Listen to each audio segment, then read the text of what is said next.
আর এবার আমরা নজর রাখবো পোল্ট্রি ব্যবসায়ীদের ধর্মঘট। গতকাল রাত থেকেই পোল্ট্রি ব্যবসায়ীদের ধর্মঘট। পশ্চিমবঙ্গ পোল্ট্রি ট্রেডার্স অ্যাসোসিয়েশনের ডাকে এই ধর্মঘট। যে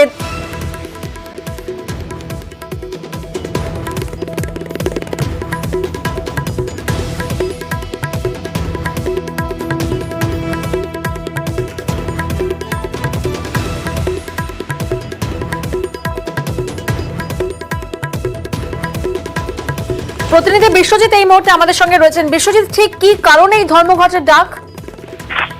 দেখো, আমরা জানি যে বেলদায় একটা ঘটনা ঘটেছিল, তার প্রেক্ষিতেই প্রতিবাদ এবং যে West Bengal poultry traders association তাদের যে বিভিন্ন রাজ্য জুড়ে পোল্ট্রি মুরগি আনা নেওয়া হয়, সেই যে গাড়ির চালককে মারধর করেছিল পুলিশ, এমনটাই অভিযোগ। বেলদা থানা এলাকায় এই ঘটনা ঘটে এবং তারপর প্রতিবাদ জানায় এই অ্যাসোসিয়েশন এবং তারা তখনই হুমকি দিয়েছিল ধর্মঘট ডাকার। গতকাল রাত থেকে লাগাতার সেই ধর্মঘট শুরু হয়েছে এবং আজ সকালে যথারীতি কলকাতার বাজারে যে সমস্ত এলাকা থেকে মুরগি আসে, পোল্ট্রি মুরগি মূলত উত্তর চব্বিশ পরগনা এবং মেদিনীপুর থেকে সব থেকে বেশি আসে। এছাড়াও বাঁকুড়া সহ বিভিন্ন, বর্ধমান, বিভিন্ন জেলা থেকে কলকাতায় যে মুরগির গাড়ি আসে, সেই রাতের বেলা রওনা দিয়ে ভোরবেলার দিকে চলে আসে। সেই মুরগির গাড়ি আজ কার্যত আসেনি বললেই চলে। নিউ মার্কেট চত্বরে মুরগির বাজার আজ সেভাবে বসেনি।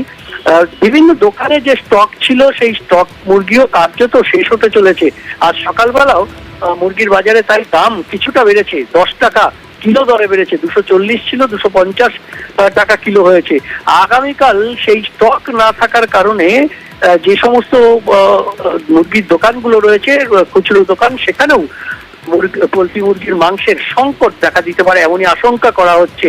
পাশাপাশি আলোচনা, প্রশাসনের সঙ্গে আলোচনার চেষ্টা চলছে।